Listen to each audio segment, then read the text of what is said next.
Hey there, it's Anonymous Tea, where we spill the tea anonymously. Hello, hello, hello, hello, hello, everyone. Hello, YouTubers. Hope you guys are all having an amazing day today, sending good vibes, sending positivity, sending good energy your way. Welcome. Thank you guys for tuning in. I am a lot better, you guys. Almost 100%, but I'm doing a lot better. So we're almost there. So we're talking today about Jason Lee calling Kandi Burruss a bully on today's episode of The Breakfast Club that he was guest hosting. And let's talk about it. Kandi's not having a good week, you guys.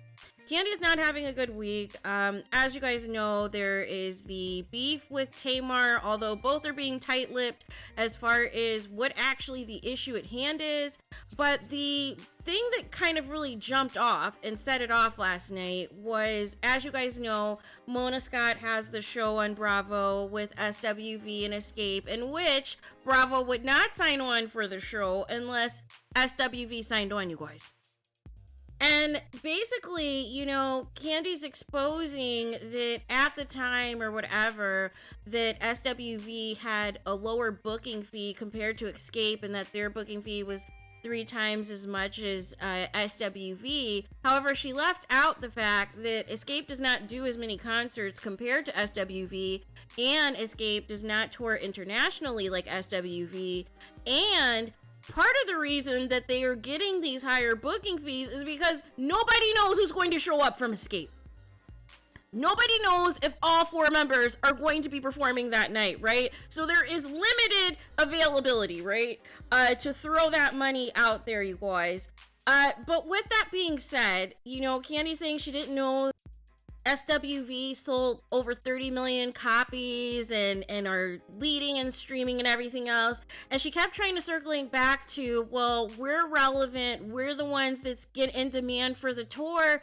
And it's like, wait a second. And here's the thing. And even Tiny was chiming in, and both her and Kandi were getting dragged on Twitter last night, you guys. It was a war zone on Twitter last night for Kandi and Tiny. And I was really surprised that they were standing 10 toes down for this, you guys. And not seeing the bigger picture that, you know, them co-headlining with SWV, you know, is a celebration of Black women, of 2 successful Black female girl groups. But it has turned into, you know, Kandi and Tiny's ego, you know, feeling the clout and the success and the millions of followers on Instagram from them being on reality TV, and trying to translate that into them being bigger than what they are in the realm of music. And that's not okay, right? You don't have to knock down SWV and try to tear them down to prop yourselves up. That is the problem. And the other problem is trying to knock SWV and their catalog. I'm sorry, you guys. Yes, I like Escape. Yes, I like some of their songs. But SWV has the sample of the GOAT Michael Jackson on the Right Here remix, you guys. Michael Jackson, Human Nature sample is on the Right Here remix of SWV. That drops the mic for me. That hands down tells you who's popping, who's touring internationally, who sold 30 million records. It doesn't matter who opens or closes. At the end of the day, the fact of the matter is, SWV is booked and busy, you guys. SWV has been booked and busy and has been doing tours all over and internationally. That could have been something that Escape's management team could have looked into as to how they could expand their reach into a global and an international space, so that fans all over the world are, you know, seeing them in concert. But the problem with Escape is there is too much infighting, there is too much bitterness, there is too much grudge, and all of them have an inflated ego. First, everybody just thought it was Tasha that's the problem. No. The issues are way bigger than Tasha, you guys. The issues are way bigger than Tasha, right? The problem is there are too many cooks in the kitchen who all feel that they are the best and that they should have, you know, top billing for anything and everything and should be recognized as the best. And you guys should all be considered equals when you are going on tour as the group Escape. It doesn't matter, you know, that you're on Real Housewives or that you put together a show on VH1 for Family Hustle. None of that matters when we are going to see you in concert to perform the hits. We're not going to the concert to see Real Housewives of Atlanta or to see reality TV drama. And that's what Tiny and Kandi need to separate from this. That is the issue at hand. You cannot conflate your reality TV success with the average music fan, especially in the demographic of, you know, SWV and Escape's fan base, you guys. A lot of those people are not tuning in to reality TV, but they're going to their concerts because they want to hear the music. But to disrespect SWV, who has the GOAT sample on their remix, who is, I think it's the #2 most streamed song on Apple Music, behind Weak. Like, make it make sense to me as to why we are even having this conversation, you guys. Like, seriously, right? And it's just so disrespectful, right? So then, you know, Lily from Escape, she gets in her dibs because, I mean, she's bout it. Like, if they want to battle, Lily's down. She's down to box or whatever is necessary. And it's just so unfortunate. And so then everybody's like, well, is this for a storyline? Is this fake since they're on a reality show? So what you guys have to keep in mind, right?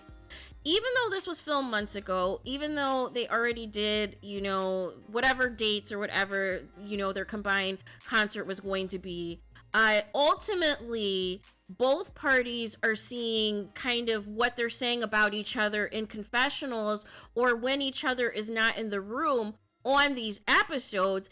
And on furthermore, they're on Twitter, they're on social media to see what the fan is reacting to, right? And so as a result of that, you're catching the strays, right? You're catching all these strays because you are doing the most. And it wasn't necessary. It wasn't necessary at all. Here's the thing. Everybody can have a seat at the table. Everybody can eat. Everybody can be successful. This thing where people want to pin people against each other, this thing where, you know, Kandi is trying to elevate herself over SWV and everything else, that's not okay. That's not okay. It's not a competition. If it's truly about you guys celebrating each other's music and going on tour or doing a few dates together or whatever the case may be, none of this other stuff should matter, right? Of who sold more albums, who has more hits or whatever. But to just act like you don't know SWV's catalog of hits and how many albums they sold and how well they're doing in streaming and award shows and everything else that they have, you know, been a part of and everything that's happened in their career, to just act like you don't know it all, to elevate Escape and make Escape sound like they're TLC, like, make it stop. Like, let's not be delusional, you guys. And that's the thing. It's like, I like Kandi and I like Escape, but I don't like the behavior, right? Of this over, you know, self-importance that people start to have when, you know, they get famous, they get clout, they have this resurgence from reality TV, and they're not humble anymore. And that's the whole thing. It's like everybody can eat, everybody can be humble, everybody can be successful, but the problem is not everybody wants to see each other shine, and ultimately certain people only want to be known as the top dog. And so that's why there continues to be issues in Escape, because they're never on the same page. Look how long it took New Edition to finally get it together for the 100th time, to finally, you know, do this tour. Right? Because they were supposed to go on tour originally after the success of their biopic on BET. It garnered millions of views. They had like a huge tour deal to do immediately after, and things fell apart, right? But now they finally got it back together. And you would think after all of the drama with Escape, with all of these years, that, you know, they're finally getting back together. As you guys know, they already had a reality show together previously. And obviously things are still not together. Obviously, things are still not together. There's still discord in this group, but trying to bring SWV down with you is not the move. And trying to discredit and diminish SWV to elevate yourself, and a lot of your elevation is because of the success of reality TV and you being on it, is not a good look. Is not a good look at all, you guys. And so I just hope that, you know, SWV and Escape can squash this and have a real mature conversation about this, and not let reality TV and the pressures of reality TV, of trying to be messy, of trying to start drama and everything else, does not destroy whatever friendship they had prior to this, right? Because I don't see this ending well if this does not get resolved like grown women, you guys. You know, because this could be a potential deal breaker for SWV in the future, to where they may not want to do a concert ever again with, you know, Escape, or and you know, may want to just, you know, do something with TLC, or maybe work with Salt and Peppa again, or whatever the case may be, right? But it's just unfortunate, because it's like, when you're co-headlining, who cares who is closing? And a lot of the shows that Escape was headlining, either it was their particular tour, or they were also co-headlining with somebody else. And that's the details that they leave out. And they leave out that they're not doing as many shows as SWV. So yeah, you can demand more money. But ultimately, SWV is still making more because they're touring more than you guys are. Right? So there is that. So let me know what your guys' thoughts are in the comments. You know, please do not forget to subscribe to my second channel, Anonymous T Podcast. Like I said, we've got uploading the increased maternal death rate of Black women that skyrocketed during the pandemic. You guys do not want to miss this video. We also talk true crime, we talk current events, we talk sports and everything else over there. So please subscribe if you have not. And please don't forget to, you know, again, like, comment, and subscribe if you have not already. To my supporters, to those of you who've been rocking with me, thank you so much for continuing to do so. Everything that this is because of you guys. So I'm deeply grateful and appreciative of each and every single one of you. To anybody who is new to the channel, to any of the new subscribers, welcome. Please check out my older content, and make yourself comfortable as you get to your way around the land and get to know everything, right? And so with that being said, I will talk to you guys again very soon.